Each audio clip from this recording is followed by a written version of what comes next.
साहित्यिक सितारे ने प्रतापगढ़ की धरती से विश्व साहित्य के आकाश तक भरी उड़ान। अर्पित की उठी लेखनी बना दिया विश्व रिकॉर्ड। कहा गया है ना, होनहार बिरवान के चिकने पात। उत्तर प्रदेश के प्रतापगढ़ के तहसील रानीगंज के अंतर्गत प्रीतम तिवारीपुर गांव में जन्मे रानीगंज के लाल अर्पित सर्वेश ने अपनी लेखनी से विश्व में प्रतापगढ़ का नाम स्थापित कर दिया। बता दें, अर्पित ने कुर्दिश भाषा में पुस्तक प्रकाशित करने वाले प्रथम भारतीय बन चुके हैं, जिनकी 24 किताबें 19 भाषा में लिखी जा चुकी हैं, जिनकी पुस्तक के दिन में 17 भाषाओं में प्रकाशित करा करके अपने नाम विश्व रिकॉर्ड दर्ज कर लिया है, जिन्हें इंटरनेशनल वर्ल्ड रिकॉर्ड आइकन 2024 से सम्मानित किया जा चुका है। इस इतिहास को जानने के लिए टाइम्स ऑफ अनकवर अर्पित के जन्मभूमि प्रीतम तिवारीपुर में पहुंची और अर्पित से खास बातचीत की। देखिए टाइम्स ऑफ अनकवर। वही साहित्य क्या किसी भी व्यक्ति को एक विश्व में एक नाम बड़ा बना सकती है? साहित्य इस कदर प्रतापगढ़ में छाई कि एक जो है 21 वर्ष का एक युवक ने आज जो है पूरे विश्व में डंका बजा रहा है। आखिर किस प्रकार से? क्योंकि उसके अंदर वो खासियत थी, अपने काबिलियत के दम पर जो है एक दिन में 17 भाषाओं में उसकी जो है पुस्तकें प्रकाशित की गई। और आइयो उसी आज मेरी मौजूदगी है प्रतापगढ़ के तहसील रानीगंज के अंतर्गत प्रीतम तिवारीपुर में, उसी शख्स के घर पर है और उस शख्स के बारे में जानने का प्रयास भी करेंगे, उस शख्स से भी मुलाकात कराएंगे। लेकिन उसके पहले आइए हम कुछ तस्वीरें आपको दिखाने का प्रयास करते हैं। ये वही जो किताबें हैं जो उस थोड़ा कैमरामैन से मैं कहना चाहूँगा किताबों की ओर थोड़ा फोकस करें। ये वही किताबें हैं जो उस शख्स के द्वारा जो है लिखी गई हैं और सेल्फ रिटन की गई। और ये जो एक वर्ल्ड रिकॉर्ड होल्डर भी है, जो कि इनके नाम से जो है विश्व में जो है 3 जो है विश्व रिकॉर्ड भी कायम किए, क्योंकि इस प्रकार से विश्व में जो है डंका बजाए हैं। उस शख्स का नाम है अर्पित सर्वेश। उनसे भी आप सभी लोगों से मैं मुलाकात कराने वाला हूँ। जो है अर्पित सर्वेश जी के जन्मभूमि पर है और वो जन्मभूमि जो है प्रीतम तिवारीपुर में है। और यहाँ पर ये दिखाइए जो ये ग्रामीण परिवेश में जो है जहाँ पर अर्पित जो है पले हैं, जहाँ पर इनका पालन पोषण हुआ। फिलहाल अब जो है 21 वर्ष के हो चुके हैं, अब तो एकदम जो है तहलका मचा रहे हैं। अर्पित जी बहुत बहुत स्वागत है आपका। बहुत बहुत धन्यवाद सर आपका। अर्पित जी, अब तो एक पूरा जो है साहित्य को जो है आप संवार करके जो है प्रतापगढ़ के नाम को जो है ऊंचाइयों पर ले जा रहे हैं, तो किस प्रकार से मन में आया कि अब जो है साहित्य प्रकार किया जाए? सर बचपन से ही हर एक युवक की ख्वाहिश होती है, आरज़ू होती है कि वो कुछ बड़ा करे या अपना नाम करे दुनिया में किसी भी क्षेत्र में। तो मेरा भी ऐसा ही कुछ था। तो बचपन से ही सोच थी कि कुछ करके ही जाना इस दुनिया से। और रही बात साहित्य से, तो साहित्य से मेरा दूर दूर तक कोई नाता था ही नहीं पहले। अचानक सरस्वती माता की कृपा हुई, भगवान की कृपा हुई, माता पिता का साथ मिला, तब जाकर मैं इस साहित्य क्षेत्र में आया और भगवान की कृपा से अपनी मेहनत से मैं ये मुकाम हासिल कर पाया। अच्छा, जैसे कि आपने कह रहे हैं कि जो बचपन में जो है मेरा ये कोई लक्ष्य नहीं था एक साहित्य के फील्ड क्षेत्रों में आने के लिए, तो आप बनना क्या चाहते थे? सर बचपन से एक जो साधारण व्यक्ति कि पढ़ लिख कर एक सरकारी नौकरी पाकर एक शांतिपूर्ण जीवन व्यतीत करना ही हर एक व्यक्ति का लक्ष्य होता है, साधारण व्यक्ति का। तो वैसे मेरा भी था, लेकिन थोड़ा बहुत शौक़ था गाने का, लिखने का, तो उसी लाइन में आ गए। फिर धीरे धीरे मौके मिलते गए और इस मुकाम पर मैं आज पहुंच गया। ये बताइए, आप जो है ग्रामीण परिवेश में आज जो है फिलहाल जो है आप अभी जो है इसके पहले जो है शहरों में आप रहते थे, जब आपसे बातचीत हुई तो ये आप जिसे पालन पोषण आपका जन्म उन्मुख कब क्या कैसे कहाँ पर हुआ था? सर मेरा जन्म यहीं 17 दिसंबर 2002 को प्रीतम तिवारीपुर में ही हुआ। यहीं पास में रानीगंज चौराहे पे एक क्लिनिक था, तो वहीं पे हमारा जन्म हुआ। और फिर कुछ सालों बाद 2005 में हम लोग प्रतापगढ़ शहर में हम लोग प्रस्थान करके वहीं पे हम लोग का निवास बना। फिर वहीं पे हम लोग रहने लगे। वहीं मेरी प्राथमिक शिक्षा दीक्षा वहीं पे हुई है। क्लास LKG से लेकर 12 तक मेरी प्राथमिक शिक्षा आत्रे एकेडमी CBSE बोर्ड से हुआ। फिर उसके बाद हम लोग मैं इलाहाबाद विश्वविद्यालय से ग्रेजुएशन की पढ़ाई किया।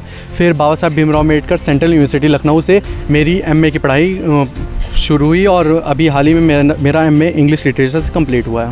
जी, अगर अर्पित जी अगर बात किया जाए जो है सुनने में आया जो है भाई अखबारों को मैंने आपको देखा तो उसके बाद हमने हमारे अंदर भी मिलने की आपकी जो है चेष्टा हुई कि अर्पित जी से जो एक प्रतापगढ़ जो होनहार है उसको थोड़ा एक फ्रंट पर लाया जाए। उस पर था जो कि 17 भाषाओं में जो है आपकी पुस्तकें एक दिन में प्रकाशित हुई तो जो है एक विश्व रिकॉर्ड में आपका नाम दर्ज हुई थी। किस प्रकार से क्या कहानी है इसका, क्या किस प्रकार से प्रकाशन हुआ था?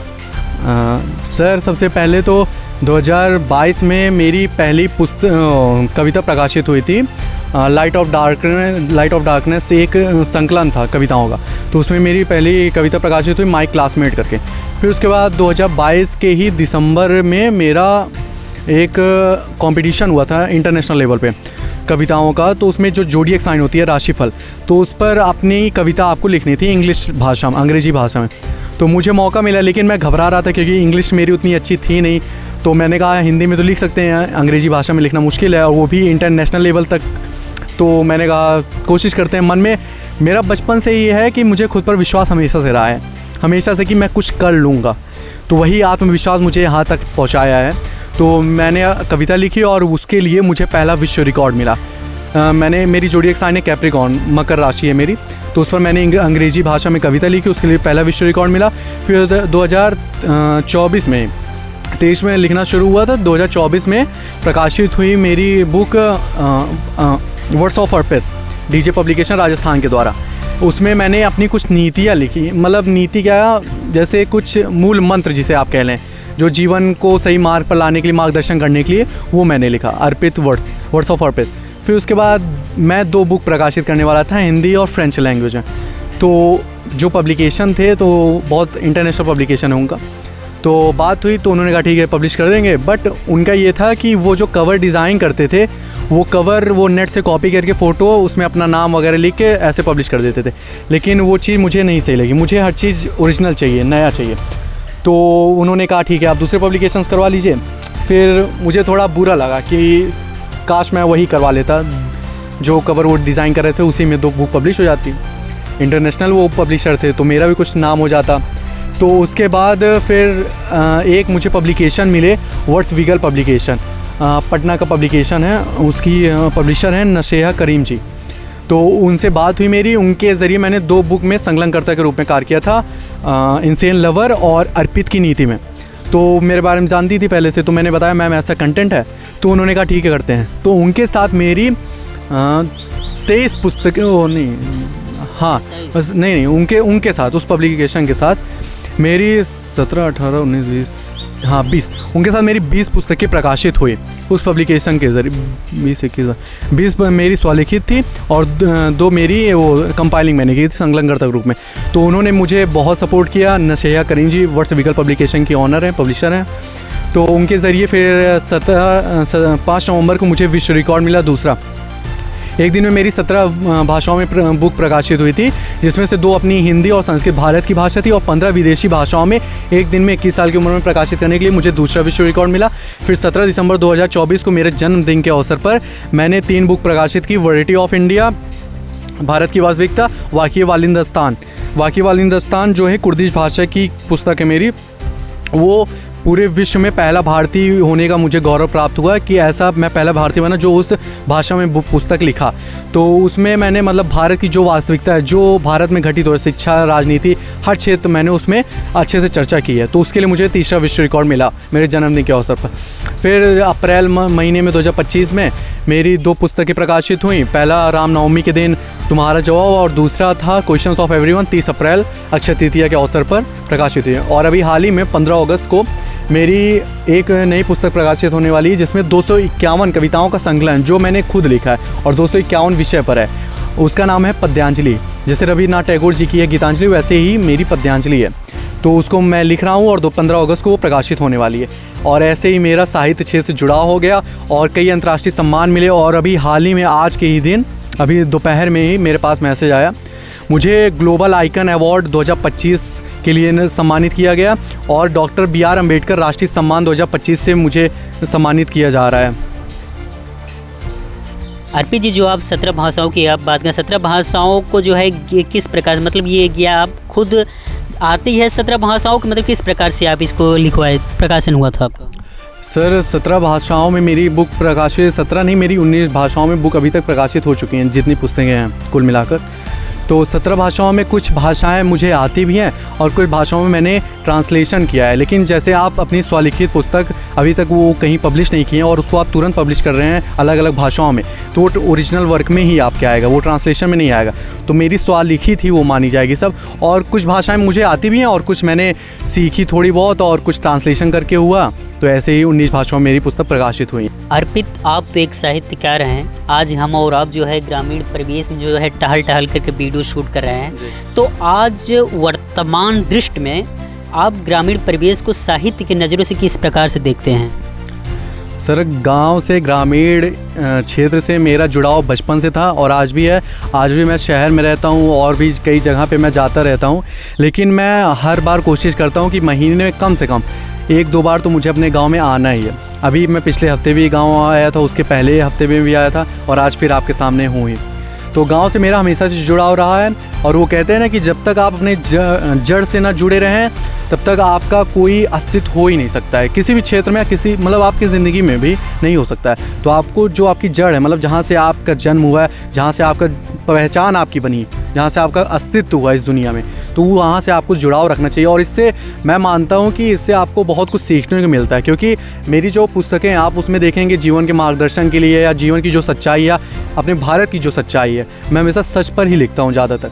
तो वो चीज़ें मुझे तब पता चलती हैं जब मैं अपने गाँव में आता हूँ, जब परिस्थितियाँ देखता हूँ कि क्या समाज में हो रहा है, क्या घटित हो रहा है। शहर में रह कर भी मैं देखता हूँ, लेकिन शहर में आपको बनावटीपन रहता है कि वहाँ पे सिर्फ शो ऑफ रहता है कि आपको दिखाते कि हम आलीशान ज़िंदगी जी रहे हैं, हमारे पास ये है वो है। लेकिन शहर में वो जो ओरिजिनलिटी, जो मतलब असलियत नहीं होती है, जो सही चीज़ होती है, जो सच होता है, शहर में ऐसा कुछ नहीं होता। और गांव में आप आएंगे, गांव में सिर्फ सच है और वास्तविकता है जो आप कहीं और जान ही नहीं सकते। तो मुझे गांव से बहुत मदद मिलती है, इसलिए मैं हर बार आता रहता हूं और बहुत कुछ सीखता हूं। और मैं अपने गांव के लिए ही, मैं बचपन से यही सोचा था। और कहीं भी आप देखेंगे मेरी पोस्ट या कहीं पे भी कोई लिखता है तो लिखता है प्रीतम तिवारीपुर, रानीगंज, प्रतापगढ़। तो मेरे गांव का नाम विश्व स्तर पर जब प्रदर्शित हो रहा है, सब लोग जान रहे हैं मुझे मेरे गांव के नाम से, मेरे विधानसभा रानीगंज प्रतापगढ़ के नाम से, उत्तर प्रदेश के नाम से, मुझे बहुत गौरव, मतलब गौरव का पल रहता है वो मेरे लिए जब मैं पढ़ता हूँ कि प्रीतम तिवारीपुर, अर्पित शुक्ला, अर्पित सर्वेश। तो वो चीज़ मुझे बहुत पसंद है और मैं चाहता हूँ कि अभी तो मैं यहाँ तक पहुँचा हूँ और अभी मेरे बहुत बड़े बड़े सपने हैं और ऐसे सपने हैं जो मैं चाहता हूँ कि पूरा मैं जल्दी कर सकूं। और मैं अपने प्रीतम तिवारीपुर को, अपने गांव को विश्व स्तर पर प्रदर्शित हर हाल में करूंगा। और जो भी चीज़ हो, चाहे साहित्यिक क्षेत्र देख लीजिए या किसी भी क्षेत्र में मैं अगर जाऊंगा भविष्य में, हर क्षेत्र में मैं यही कोशिश करूंगा कि मेरा प्रीतम तिवारीपुर मेरे साथ प्रदर्शित हो उस जगह पर। जी, अगर सबसे बड़ी बात हो साहित्य, अगर ग्रामीण परिवेशों में देखा जाए तो साहित्य के क्षेत्रों में बहुत ही कम स्टूडेंट इस पर रुचि रखते हैं। तो ये घर वाले कैसे आपको मतलब कुछ क्या कैसे मतलब मोटिवेट किए या कुछ प्रेरणा दिए या मना भी कर रहे थे, यार ये क्या कर रहे हो अर्पित, ये सब क्या करना, नौकरी वोकरी करो, कुछ IAS PCS बनो। तो कैसे आप ये साहित्य के फील्ड में आ गए, कुछ ऐसे घर वालों ने कुछ कहा? जैसा कि आपका जो आपने प्रश्न पूछा पहले कि ग्रामीण क्षेत्र से कैसे आप साहित्य की ओर चले गए, तो सर ग्रामीण क्षेत्र या शहरी क्षेत्र से कोई लेना देना है नहीं। हमारे प्रतापगढ़ शहर में भी बहुत से साहित्यकार हैं जो मतलब बहुत वरिष्ठ साहित्यकार हैं। और जो आप बोले यंग एज में तो बहुत मुश्किल है, लेकिन बहुत से हैं भी जो शायरी कह रहे हैं या कवि बन गए, कविता कह रहे हैं। लेकिन लेखन क्षेत्र में, साहित्य में बहुत कम मुझे मिले प्रतापगढ़ जनपद में, खासकर जो मैं देख रहा हूँ, जो मैं समझ रहा हूँ। और ग्रामीण का तो आप सवाल ही छोड़िए, ग्रामीण में तो कोई नहीं है। तो ग्रामीण क्षेत्र से होकर भी मैं जुड़ाव रखा रहा साहित्य से, क्योंकि सबके अंदर कुछ ना कुछ प्रतिभा है और बस हमें अपनी प्रतिभा पहचानने की देर है। और जिस दिन आप अपनी प्रतिभा पहचान गए उस दिन आप कुछ भी हासिल कर सकते हैं, कुछ भी आपके लिए मुमकिन है, हर चीज़। तो मुझे अपने अंदर वो पहचान मुझे मिली कि मैं कर सकता हूँ, मेरे अंदर वो क्षमता है, वो प्रतिभा है। तो मैंने कलम उठाया और लिखता गया और आज विश्व रिकॉर्ड, कई अंतर्राष्ट्रीय सम्मान और न जाने कितने सम्मान हैं, गिनाऊंगा तो पूरा समय बीत जाएगा। और मेरे माता पिता का बहुत सहयोग रहा है।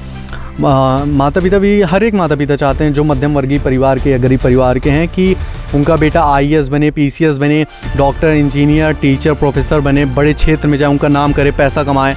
क्योंकि हर एक इंसान की ज़रूरत पैसा है, चाहे आप मानिए चाहे ना मानिए, पैसा बहुत ज़रूरी है जीवन के लिए। लेकिन वो कहते हैं ना कि दबाव होना और दबाव ना होना दोनों में फ़र्क होता है। माता पिता भी चाहते हैं, हम भी चाहते हैं कि कुछ अधिकारी बने, कुछ बड़े पोस्ट पे जाएं, लेकिन एक जो कला होती है ना, वो एक सीमित समय के लिए आपके पास आती है। अगर उस टाइम पे आपने अपनी कला को सही तरह से यूज़ ना किया, उपयोग ना किया, तो वो कला फिर कहीं छुप जाती है, कहीं खो जाती है, फिर वो आपको मिल नहीं सकती। तो मैंने सही समय पर अपनी कला पहचानी और उसको मैं तराशता गया और आज मैं ये सब करने लायक बना। और माता पिता का तो बहुत सहयोग रहा, कभी दबाव नहीं रहा कि मैं ये ना करूं, मैं लिखूं ना, मैं साहित्य क्षेत्र में ना जाऊं, क्योंकि अगर वो सपोर्ट ना करते, वो मेरा प्रोत्साहन ना करते, तो मैं शायद ही एक कविता तक न लिख पाता। 27 किताबें तो बहुत बड़ी बात है। तो माता पिता का हमेशा सहयोग रहा है और आगे भी है। और जो भी चीज़ें मैं करता हूँ, मेरे माता पिता हमेशा विश्वास करते हैं, क्योंकि उन्हें लगता है कहीं ना कहीं कि मैं कुछ नया करूँगा, कुछ अलग करूँगा और ऐसा कुछ करूँगा जो अभी तक शायद कोई विश्व में करा ना हो। तो उनका विश्वास ही है जो मुझे यहाँ तक लाया है। मेरे 3 नियम मैंने अपने बनाए अपने जीवन में। किसी भी इंसान के लिए मैं सबको ये कहता हूँ कि 3 चीज़ें अगर आपने, जो मूल मंत्र मैं अपने लिए मानता हूँ, पहला, अपने माता पिता को हर तरह से खुश रखिए, उनका सम्मान करिए, उनका हर बात आंख बंद करके आप मान लीजिए। वो जो कह रहे हैं, जिस रास्ते पे कह रहे हैं, आप चल लीजिए, क्योंकि माता पिता मैं मानता हूँ भगवान का रूप है और भगवान जो कहेंगे उससे बेहतर आपके लिए कुछ हो ही नहीं सकता है। और दूसरी चीज़ है, आप जिसको भी अपना प्रेरणा मानते हैं या जिसको भी अपना कुछ मानते हैं, अपनापन जिसके साथ आपका है, जिसको बहुत लगाव है, प्रेम करते हैं जिससे, उसको आप मानिए। मैं भगवान को बहुत ज़्यादा मानता हूँ, तो भगवान के ऊपर मेरी आस्था है और भगवान का साथ है मेरे पास। और तीसरी आखिरी चीज़, आत्मविश्वास, जो मैंने अभी पहले बताया कि अपने ऊपर विश्वास रखिए, उम्मीद किसी से मत करिए। जीवन में आपको जो भी करना है, आपको अपने दम पे करना है, कोई करने नहीं आएगा, चाहे जितना भरोसेमंद इंसान हो। और जब आपको खुद पर भरोसा हो जाएगा तो हर चीज़ आपके लिए मुमकिन हो जाएगी। अगर देखा जाए तो भाई रविन्द्रनाथ टैगोर जी भी जो है काफ़ी जो है कविताएं लिखे थे 153, जिसके कारण उन्हें जो है एक नोबेल पुरस्कार मिला गया। तो अब आप जो है कुछ पदांजलि कुछ ऐसे कुछ करके आप लिख रहे थे, तो उसमें जो है 200 या 250 कितना लिख रहे हैं आप? सर, मैं पद्यांजलि लिख रहा हूँ। उस नाम से अभी तक कोई पुस्तक प्रकाशित नहीं हुई है।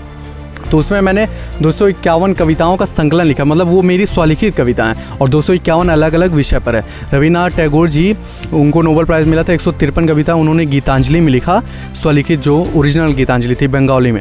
फिर उसके बाद 103 कविताएँ अनुवादित हुई अंग्रेजी भाषा में, जिसके लिए उनको नोबेल प्राइज़ मिला। तो मेरा है 251 कविताओं का, और भविष्य में भगवान चाहेंगे, सबका आशीर्वाद रहेगा, तो उसके लिए भी मुझे कुछ अच्छा पुरस्कार मिल जाएगा। तो अगर पंक्ति हमारे दर्शकों को अगर सुनाए, क्योंकि अगर जब आप कविता लिख रहे हैं तो जी, तो सर मैं 4 लाइन आपको सुनाऊंगा। एक राम जी के ऊपर मैंने लिखा है, अभी हाल ही में, अभी परसों नरसों में मैंने लिखा था। नाम पढ़ा मैंने वो मेरे दिल में समा गया, जो सबरी का झूठा बैर चखा वो मुझको भा गया। ब्रह्मा जी का वंशज होकर जंगल में जो सोया है, अपनी जीत की खुशी छोड़ रावण की मौत पर जो रोया है। सब कुछ पाकर भी वनवास जिसने काट लिया, सब कुछ पाकर भी वनवास जिसने काट लिया, अपना सब कुछ अपने भाई को जिसने दान दिया। ऐसा ही आज्ञाकारी पुत्र मुझको भा गया, ऐसा ही मर्यादा पुरुषोत्तम श्री राम मेरे दिल में समा गया। ऐसे ही लाइनें हैं सर। जी, बहुत बहुत धन्यवाद।